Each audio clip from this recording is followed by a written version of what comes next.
ये बताए थे क्या, फ्रांस की क्रांति में कितने क्रांति होता है बता दिए थे। फ्रांस में 3 बार क्रांति होता है। एक 1779 ईस्वी की क्रांति बताए थे, 1779 बताए थे ना, 89 बताए थे, 1789 की क्रांति बताए थे ना, 1789 की क्रांति। और दूसरा क्रांति बताए थे 1830 की क्रांति बताए थे। और तीसरा क्रांति ये बताए थे 1848 की क्रांति, 1848 की क्रांति। ये तीनों क्रांति को हम खत्म कर दिए थे। और तीनों क्रांति का कारण जो था, जो जिस प्रकार के राजा थे उसी के आधार पर क्या हुआ था, क्रांति हुआ था। तो तीनों का हम बता देते। आज जो बता रहे हैं मेन मुद्दा लेकर के चल रहे हैं। आज का प्रश्न जो यहाँ से स्टार्ट हुआ है, इटली का एकीकरण हुआ है। इटली का एकीकरण, इससे याद रखना हर साल बिहार बोर्ड की परीक्षा में ये 3 गो प्रश्न में से इटली के एकीकरण में मेजनी का क्या योगदान था। ध्यान से समझो जो बात को कह रहे हैं। इटली के एकीकरण में मेजनी का क्या योगदान था, ये कई बार प्रश्न पूछा गया है। इटली के एकीकरण में काउंट काबुड़ का क्या योगदान था, यह भी कई बार पूछा गया है। और इटली के एकीकरण में गेरिबाल्डी का क्या योगदान था, गेरिबाल्डी इसका क्या योगदान था। तीनों का योगदान पूछा ही जाता है। तीनों में से एक योगदान 100% गारंटी के साथ इस बार भी पूछा जाएगा। इन तीनों में से इटली के एकीकरण में मेजनी का क्या योगदान था, या तो ये पूछ लेगा, या तो इटली के एकीकरण में काउंट काबुड़ का क्या योगदान था, या तो ये पूछ लेगा, या तो इटली के एकीकरण में गेरिबाल्डी का क्या योगदान था, ये प्रश्न पूछ लेगा। 3 गो में से एक 100% लिखा हुआ है, ये आएगा है। तो इसका जो देखो, इसमें हम बता रहे हैं पहले क्या, इटली का एकीकरण। तो इटली का एकीकरण, इटली के एकीकरण में कुछ बाधाएं था, कुछ बाधाएं थे। बाधाएं का मतलब कुछ कारण था जिसके कारण इटली का एकीकरण नहीं हो पाता था। तो पहले उस कारण को समझो। तो इसका कुछ यानी कि कुछ बाधक तत्व जो है उसके बारे में बताते हैं। तो इटली जो है, बाधक यही था, इटली कई छोटे छोटे राज्य यानी कि छोटे छोटे स्वतंत्र राज्य में क्या थे, विभक्त थे। मतलब यहाँ जो एकीकरण नहीं हो पाता था, एकता नहीं हो पाता था, इटली का एकीकरण नहीं होने का मेन कारण था इटली छोटे छोटे राज्यों में विभक्त था। और विभक्त किया था किसने, मेटरनिक ने किया था। किसने किया था, मेटरनिक ने। बता दिए थे कल के क्लास में, बताए थे ना, इटली को छोटे छोटे राज्य में किसने विभक्त किया था, मेटरनिक ने किया था। किसने किया था, मेटरनिक। कल के शाम वाला क्लास में बताए थे। और याद रखना इसी कारण से इसका एकीकरण नहीं हो पाता था। समझ में आ गया। दूसरा कारण, इटली पर ऑस्ट्रेलिया तथा फ्रांस जैसे विदेशी राष्ट्रों का अधिकार था। मतलब इटली पर 2 गो राष्ट्र का अधिकार था, 2 राष्ट्र का अधिकार था। ऑस्ट्रेलिया का तो यानी कि अधिकार था ही, और कुछ स्थानों पर, कुछ हिस्सों पर फ्रांस का भी अधिकार था।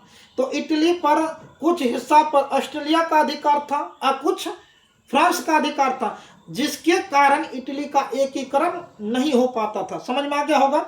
2 कारण समझ में आया इटली का एकीकरण नहीं होने का। 2 कारण। पहला कारण ये समझ में आया होगा कि छोटे छोटे राज्य में विभक्त था इटली, जिसके कारण इटली का एकीकरण नहीं हो पाता था। दूसरा कारण ये कि इटली पर अधिकांश क्षेत्रों में ऑस्ट्रेलिया का क्या था, राज्य था। और दूसरा में कुछ क्षेत्रों में फ्रांस का था शासन। ठीक है।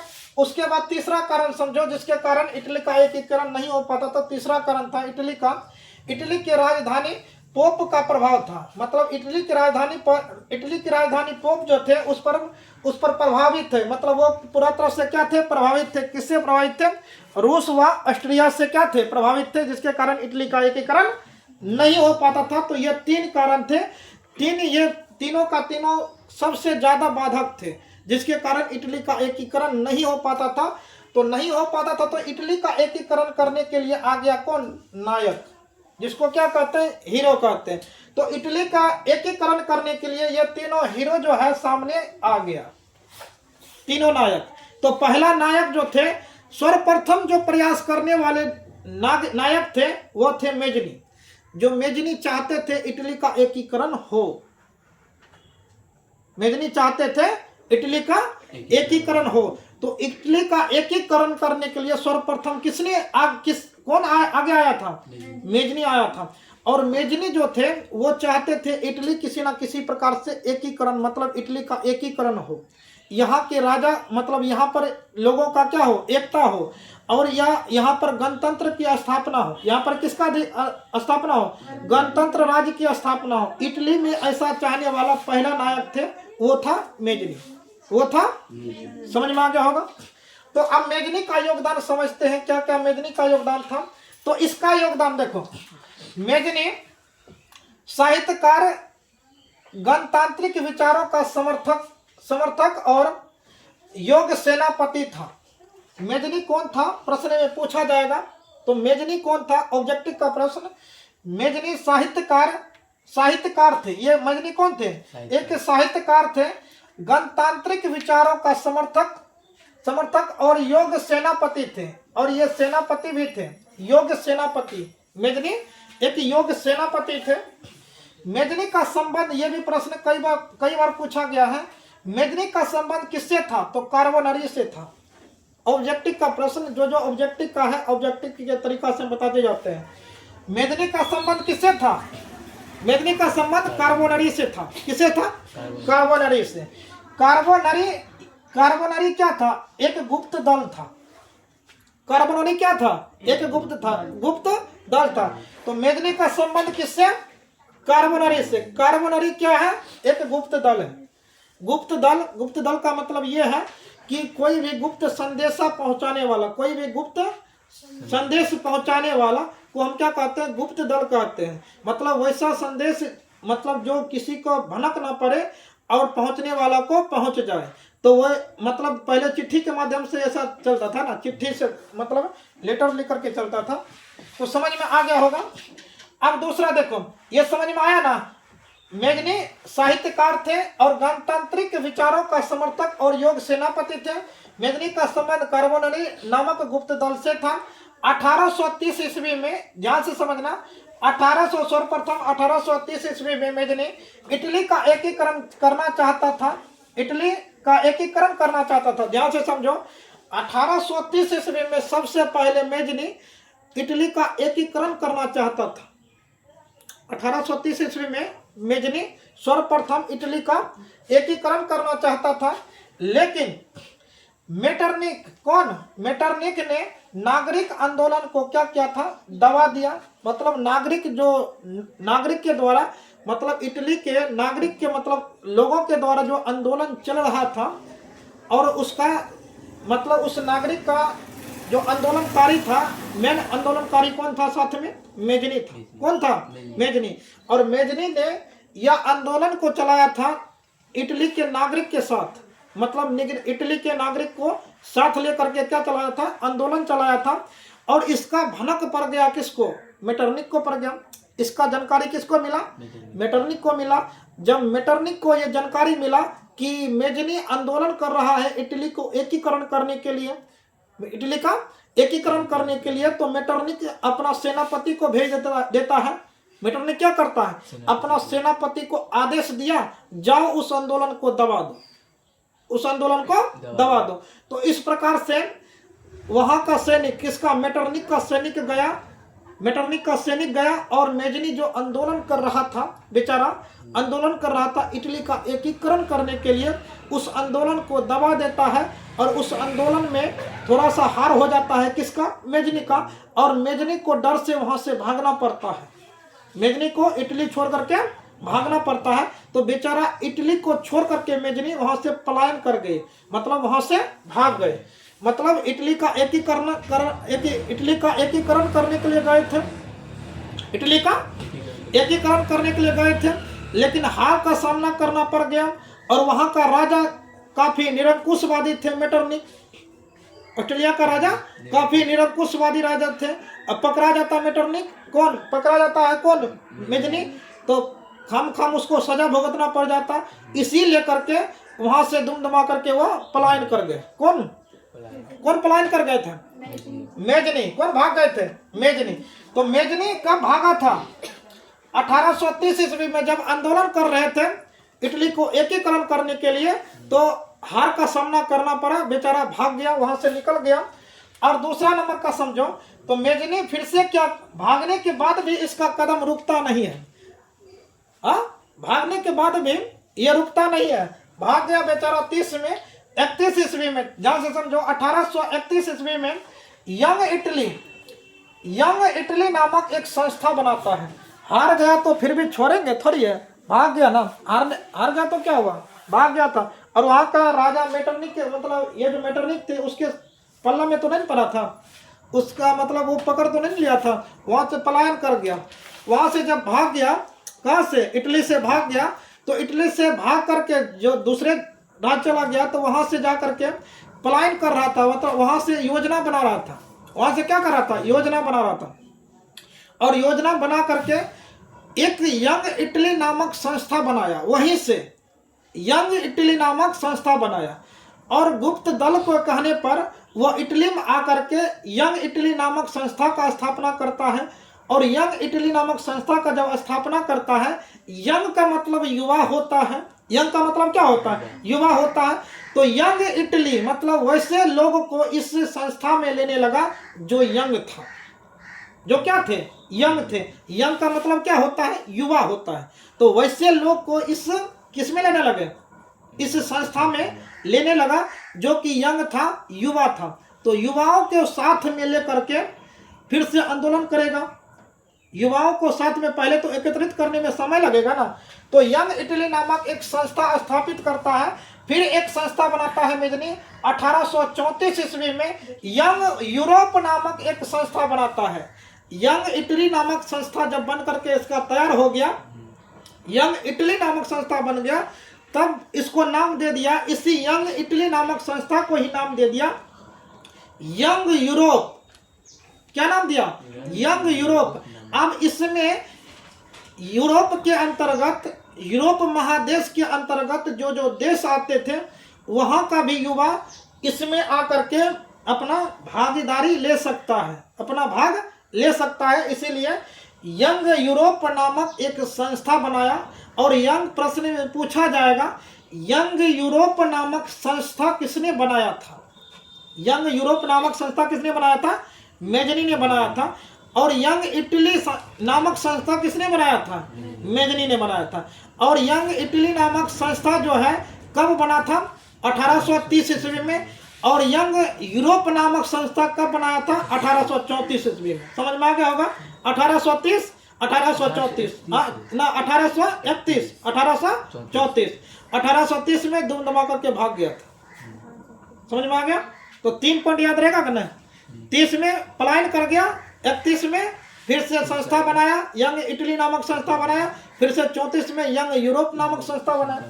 ठीक। अब देखो ध्यान से, 1848 ईस्वी में मेटरनिक के पतन के बाद अब बेचारा ही मर गेलो। कौन, 1848 ईस्वी में मेटरनिक के पतन के बाद मेजनी पुनः इटली आता है। मतलब पतन जब हो गया ना, इसका खत्म हो गया, तब अपना मतलब जो है ना जानकारी देता है कि हम इटली में हैं।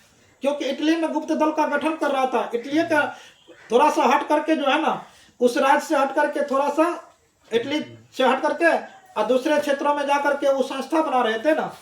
तो संस्था बना रहे थे, इसको पता चला कि मेजनी मर गए, तब जा करके ये आया। समझ में आ गया ना।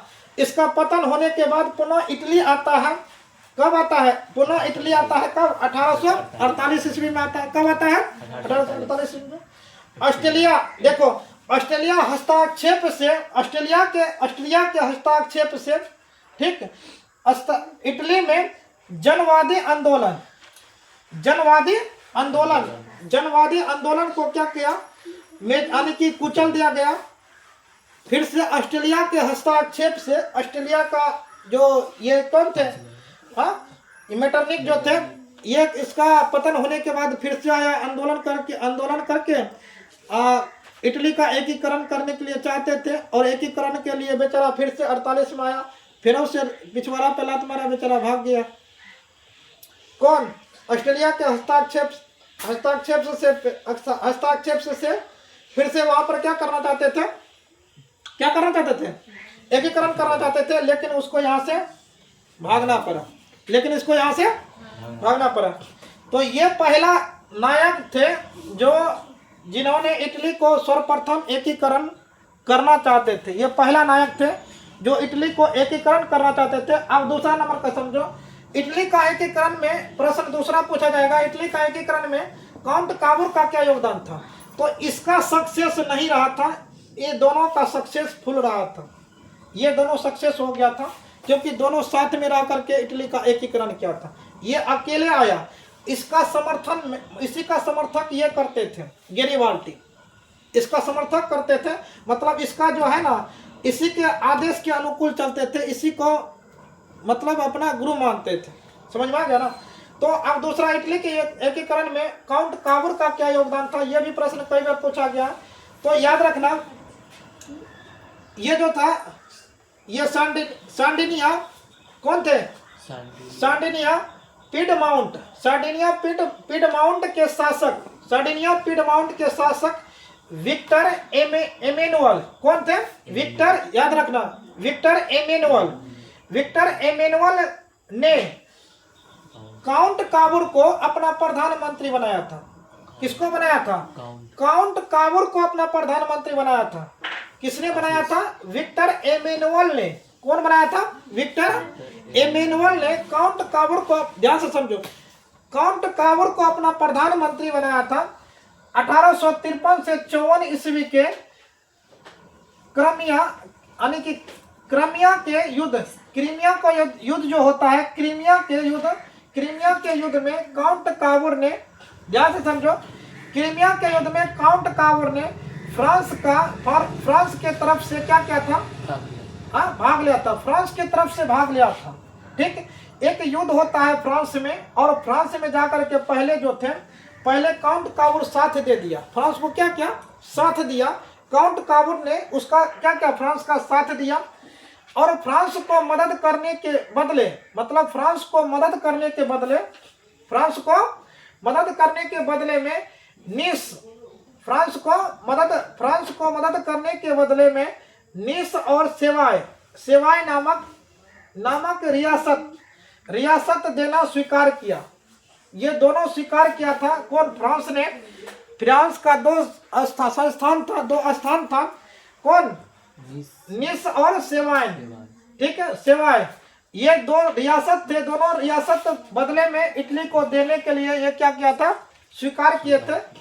1860 से 61 तक काउंट काबुर ने सिर्फ रोम को छोड़ करके, 1860 से 61 तक, ध्यान से समझो, 1860 से 61 तक काउंट काबुर ने सिर्फ रोम को छोड़कर, सिर्फ किसको छोड़ करके?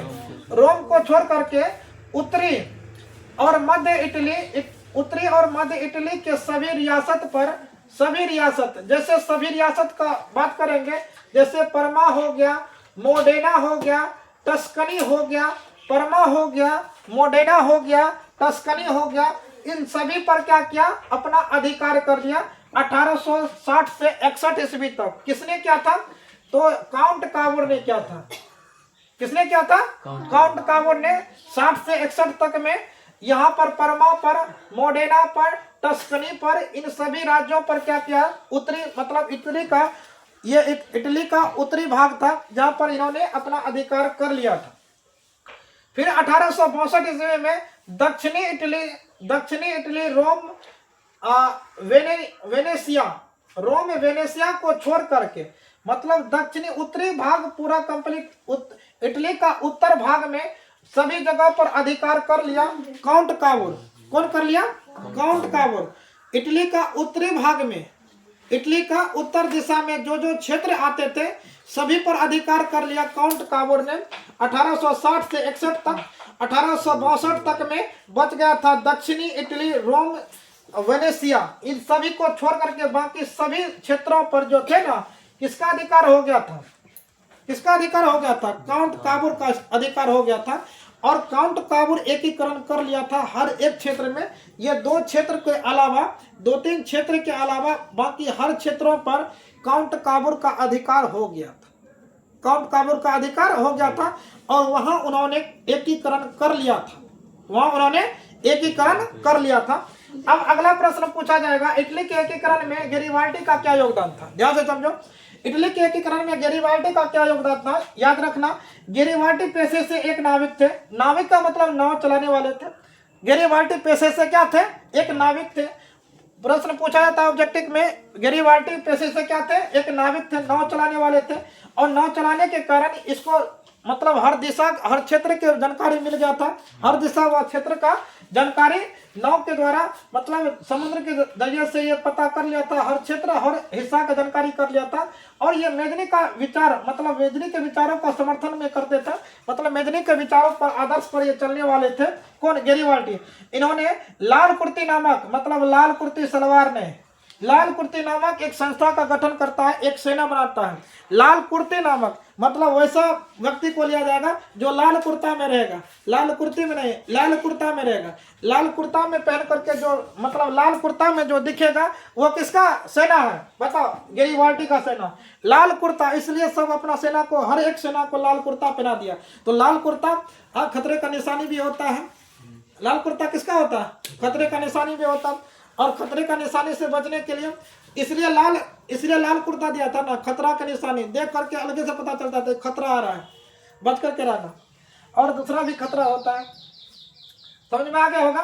तो लाल कुर्ता नामक एक सेना का गठन किया। और उसके बाद गैरिबाल्डी जो थे, कौन, गैरिबाल्डी जो थे सिसिली और नेपल्स, याद रखना ये दो स्थान थे, सिसिली और नेपल्स पर आक्रमण किया। मतलब आक्रमण कर वहां गणतंत्र स्थापना किया। वहां क्या क्या था, गणतंत्र का स्थापना किया। सर्वप्रथम लाल कुर्ता नामक जब सेना का गठन हुआ, गैरिबाल्डी द्वारा लाल कुर्ता नामक सेना का जब गठन हुआ तो सर्वप्रथम आक्रमण किया कहां पर, सिसिली और नेपल्स पर आक्रमण किया। और वहां का एकीकरण कर लेता है। और वहां पर क्या करता है, एकीकरण कर लेता है। ध्यान से समझो, वहां पर जब एकीकरण कर लेता है तो गैरिबाल्डी ने, ध्यान से समझो, गैरिबाल्डी ने पुनः 1862 ईस्वी में रोम पर आक्रमण का योजना बनाया। कहा, रोम पर आक्रमण का। ध्यान से समझो, ये पॉइंट को समझो। रोम पर कहने का मतलब रोम कहाँ है, यहाँ है। मान के चलो इधर क्या हो जाएगा, इधर जो भाग होगा, इधर का क्षेत्र में पूरा का पूरा काउंट काबुल अपना अधिकार कर लिया था।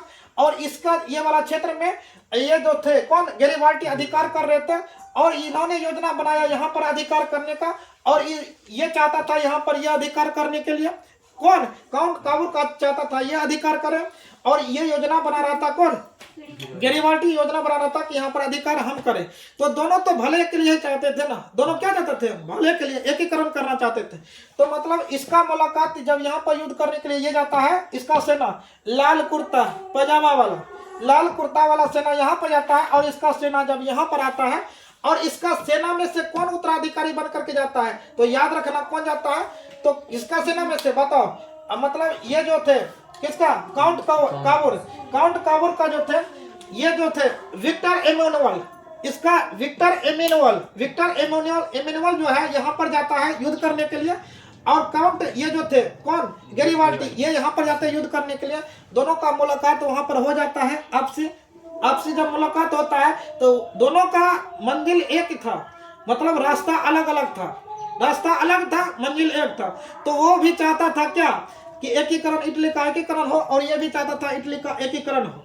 तो इटली का जब दोनों चाहता था, इधर गैरिबाल्डी भी चाहता था इटली का एकीकरण हो, और ये काउंट काबुल भी चाहता था इटली का एकीकरण हो। यहाँ पर दोनों का मुलाकात हो जाता है। कहाँ, ये क्षेत्र था रोम का, ये क्षेत्र किसका था, रोम का। रोम पर जब अधिकार करना चाहते थे तो यहाँ पर दोनों का मुलाकात होता है। तो दोनों भाईचारा के रूप में बात करते हैं। पहले इससे ये पूछा आप क्या चाहते हैं, तो एकीकरण। इससे ये पूछा आप क्या चाहते हैं, एकीकरण। तो ठीक है, हमने क्षेत्र में दो क्षेत्र को जीते हैं, नेपल्स और कौन सा, सिसिली और नेपल्स को जीते हैं। ऐसा कीजिए ना कि एकीकरण चाहते हैं तो ये दोनों को क्षेत्र आपको दे देते हैं। तो क्या क्या गैरिबाल्डी ने सिसिली और नेपल्स को दे दिया, किसको, काउंट काबुल को कह दिया कि आप ही इसको क्या कर दीजिए, एकीकरण कर दीजिए। इस प्रकार से किसका, इटली का एकीकरण होता है। ध्यान से समझ में आ गया ना। तो बनाया, तो काबुल ने रोम की रक्षा के लिए अपना पहले सेना भेज दिया था। और रोम में गैरिबाल्डी का भेंट जो होता है किससे होता है, काबुल से होता है।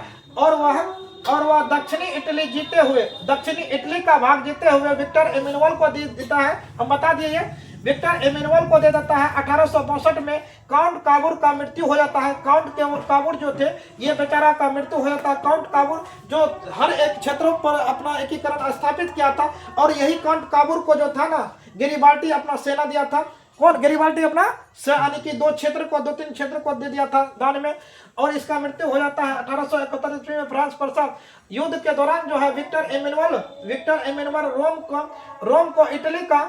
रोम को क्या करता है, इटली में मिला लेता है। जो क्षेत्र पर रोम को इटली में मिला लेता है, और इस प्रकार से इटली का एकीकरण पूरा हो जाता है। बोलो सियावर रामचंद्र की। कब? 1871 में।